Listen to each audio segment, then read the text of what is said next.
some time off before that. I mean, say if you was able to step in the ring with him again, I mean, you taking that time off, how do you see yourself playing that fight? How do you feel like you get the victory versus the first time? And do you feel like there was something that you did wrong the first time um coming into that fight? Because you did drop him and then he comes back up.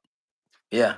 Um, I do feel like there was a few things I did wrong. I don't want to give away too much, but I definitely will approach that fight a little different.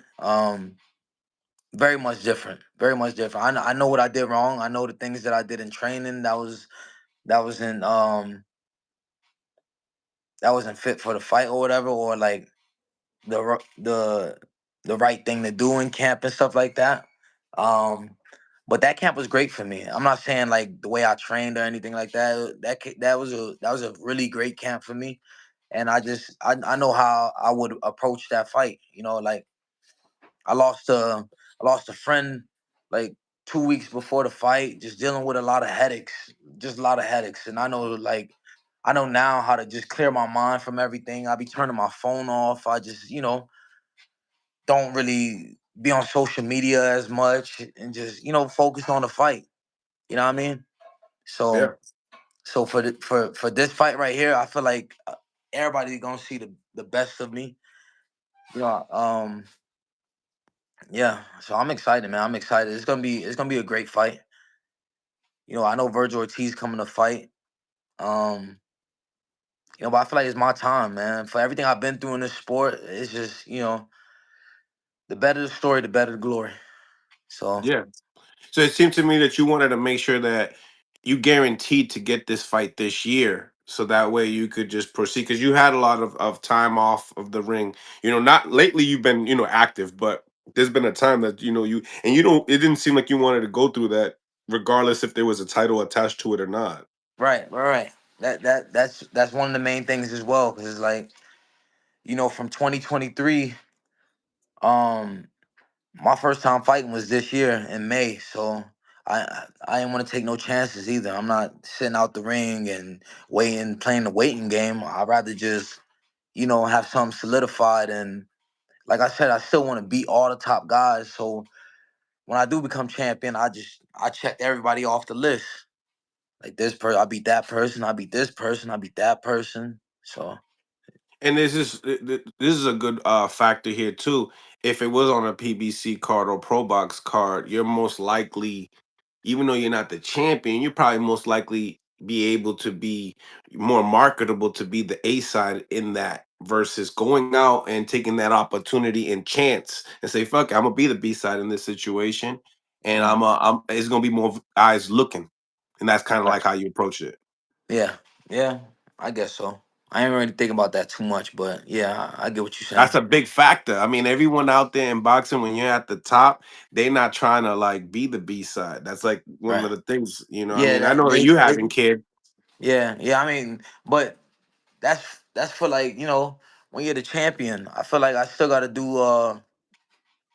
got my part to play. I gotta become champion, and that's very important. I feel like a lot of dudes even been spoon fed and to a title and all that type of stuff. Yeah. Xander, but you just Oh shit. you know how it goes. Yeah. Yeah. You know how Um. it goes, but Mhm. I'm not too worried about that.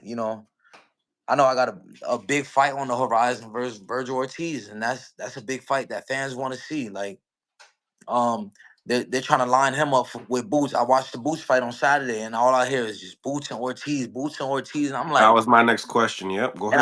I'm just looking at that shit, laughing like they're overlooking me. So it's just like, this is great for boxing.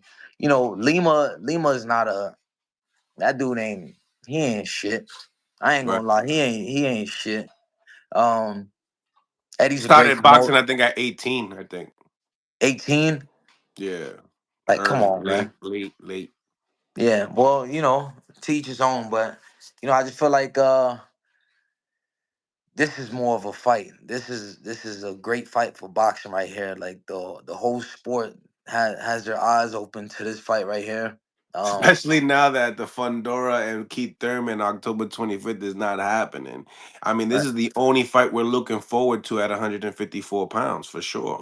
Yeah. Yep. Yep, I know it. I know it. Um, yeah, I'm out here in Vegas. I was gonna go to that fight, but shit That would happens. have been fly. Nah, but you gotta focus. Yeah, You for gotta sure, definitely focus. for Yeah. sure. Well, what's your reaction to that fight? I mean, you saying he ain't shit, right? And even Stanionis came out and said that yeah, his defense is not good. He has his chin up in the air when he's throwing all the punches, and he doesn't even bring it back home either. So I mean, a lot of people were looking at it was like this is worse than a tune-up. This is more like an oil change. Well, I guess so, man. I don't know. Eddie's a great promoter, man. He does a lot of talking. He does a lot of talking, and he just he lined him up for Boots, and a lot of people knows that Boots is entering a new weight class, and he just did what he had to do. He just did what he had to do with that type of opponent in front of him. You feel like anybody at the top level would have been able to do the same to that guy? I can't speak for everybody, man. I can't speak for Right. everybody, but I know a talent like Boots, yeah, he gonna get somebody out of there like that for sure. What what do you think about Boots' reaction saying that, you and Virgil are a 50-50? He knows boxing. A lot of people are trying to just overlook me on this fight right here, but the real boxers and the boxing fans that knows boxing knows that this one of them ones. Yeah. This